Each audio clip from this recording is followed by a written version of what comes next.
Before Luke Skywalker would arrive in the galaxy, there was only a single Jedi that believed that Anakin could be redeemed and that Darth Vader could be destroyed, the dragon, the darkness tamed. Even individuals that had known Anakin the closest, such as Yoda and Obi-Wan Kenobi, even Ahsoka Tano, believed that he was too far gone, twisted, becoming a furious monstrosity. Nothing but remained but Vader, no Anakin.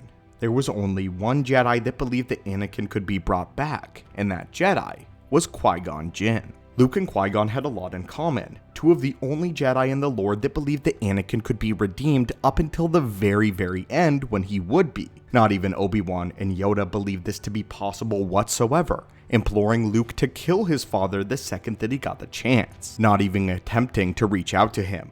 Obi-Wan and Yoda knew the dangers of the Sith. They had been conquered by them. They had lost everything, completely decimated, physically, mentally, spiritually. And yet, Qui-Gon Jinn, who sat back and saw all of this, all of the atrocities that Anakin committed, never lost hope that he could be redeemed. So why is this? What exactly in Darth Vader did Qui-Gon Jinn see that indicated to him that Anakin was still alive? And of course, how was he proven correct by Luke? Qui-Gon Jinn never wavered in his stance that Anakin was the chosen one, and by an extension, he also believed that the being that was Darth Vader was also still the Jedi chosen one. A lot of the information we'll be covering today is analyzed in The Dark Lord: The Rise of Darth Vader. At the end of the novel, we find an aged Jedi Master in Obi-Wan Kenobi at a cantina in Kashyyyk, several months into his exile. At this point in Legends continuity, Obi-Wan believes that Anakin had died on the shores of Mustafar. He had sensed that it was the will of the Force for him to leave Anakin there, and that if he struck him down in that moment, he would go down an even darker path than Anakin had.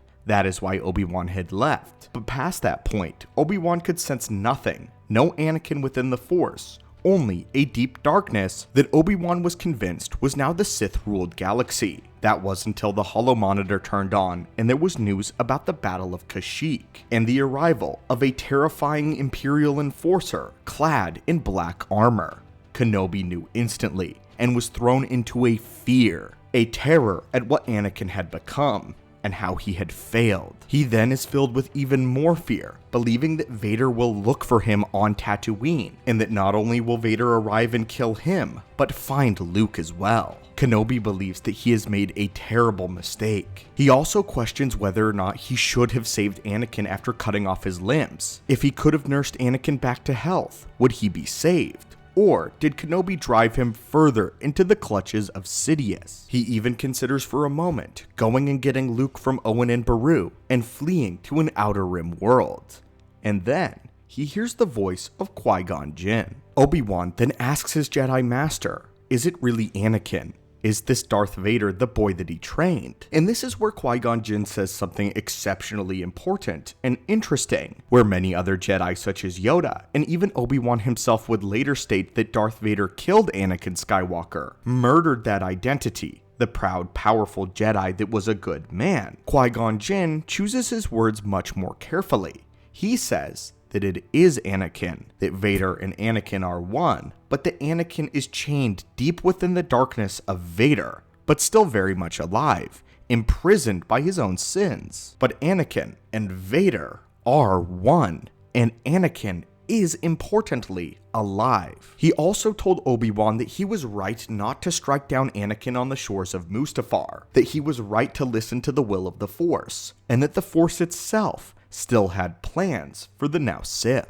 What else is absolutely fascinating though, is Obi-Wan asks if they should flee the world, to which Obi-Wan says, Vader is afraid of Tatooine, not because of the sand dunes themselves, but because what it means for Anakin. Vader himself is afraid that if he goes to Tatooine, what remains of Anakin will be emboldened and will gain power, and that is proof that Anakin Skywalker is still alive. We also know though, that despite saying this, that Obi-Wan never believed Qui-Gon Jinn, as in all actuality, the two of them were not entirely truthful. Although Kenobi would never say it, he always harbored within himself some anger towards Qui-Gon Jinn, not for bringing Anakin into the Jedi Order, but rather forcing Obi-Wan to be his master. Obi-Wan at the time believed that he was ill-prepared, and in the end, he believed that his suspicions were correct, as it was his fault entirely within his mind that Anakin had become Darth Vader. This was more so even Obi-Wan's failure than Anakin's, and this was a destiny that was thrust upon Obi-Wan by Qui-Gon Jinn in his dying moment, something that Obi-Wan knew was not fair. To Obi-Wan, his failure was complete. Darth Vader had killed Anakin Skywalker, and there was nothing anyone could say, especially Qui-Gon Jinn, that could convince him otherwise. Yoda held the exact same sentiment, a tragic reality as a result of the betrayal of the Chosen One. Sometime later, Obi-Wan would discover what Anakin had done to the Tusken Raiders, actually physically walking through the Tusken camp nearly a decade at this point earlier. Obi-Wan sensed a great darkness, and would use this as proof against Qui-Gon Jinn that Anakin Skywalker was spoiled from the beginning. How could he possibly be redeemed if that darkness was innately within Anakin? How could he be the Chosen One if, as a Jedi, he would strike down the Tuskens in such rage? He even questioned Qui-Gon Jinn why he didn't tell Obi-Wan about this, to which Qui-Gon said that the Jedi Master was not ready to learn what Anakin had done. The Jedi Master needed to learn forgiveness, and that through forgiveness, Anakin could be redeemed. This, though, was the final straw for Obi-Wan Kenobi. Anakin was lost to him.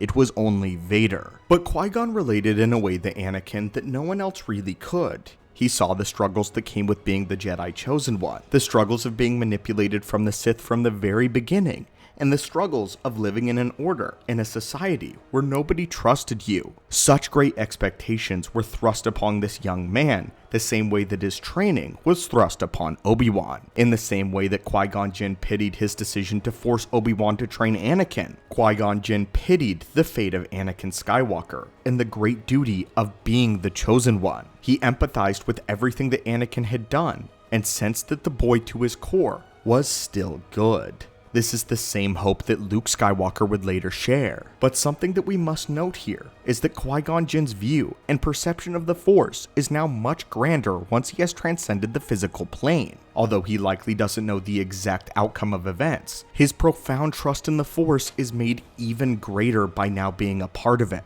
And it is because of this that he believes that every action that Darth Vader takes and that Anakin takes is the will of the Force. The same will of the Force that stayed Obi-Wan Kenobi's hand on Mustafar, and the will of the Force that Anakin Skywalker be redeemed and destroy his tormentor, Insidious. But anyway, my friends and acolytes, what are your thoughts on this? What are your thoughts on why Qui-Gon Jinn believed that Anakin could be redeemed when no other Jedi did? Was he ultimately correct? Or was he wrong to thrust the training of Anakin upon his young Padawan? As always, my friends, thank you so much for watching the channel today. I hope you enjoyed today's holocron, and may the Force be with you always.